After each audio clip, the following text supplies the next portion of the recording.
আজকে আমার মনে পড়ে ওই না মুহি পাগলার কথা রে। ঠিক বলেছো। কারণ সাজামল পাগলা মুহি পাগলা নিয়ে ভাইরাল হয়েছে, তাছাড়া ওর কোনো কন্টেন্ট নাই। নাহলে ওল্ড ভিডিও যেগুলা করছে ওই ভিডিওগুলো আমি আপনাদের লগে শেয়ার করবো, দেখবেন দিনে 3টা-4টা করে খালি মুহি পাগলা নিয়ে ভিডিও দিছে। তার আগে কি বাল ব্লগ বানাইছে।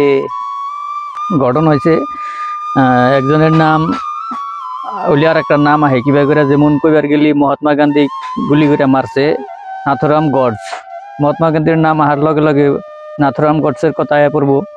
ঠিক তেমনি সাজামাল পাগলার কথা মনে হইলি আমার মুহি পাগলার কথা মনে পড়ে। ঘটনা হয়েছে যে মুহিক নিয়ে যে সাজামাল ভাইরাল হয়েছে, কিন্তু গাইস আপনারা আসলে মেলা ভিডিওতে দেখি খালি ওর পায়ে ধরেন যে মুহিক ভাইরাল করে দিচ্ছেন, আমারও ভাইরাল করে দেন। অ্যাকচুয়ালি ঠিক তা না। কইবার গেলি মুহি সাজামালিক ভাইরাল করছে, আর এটাই অ্যাবসলিউটলি রাইট। বাই। একটা কথা বাতি তোমাকে ডিস্ট্রিক্ট কোনে ইচ্ছিস ডিস্ট্রিক্ট কোনে মেলা তো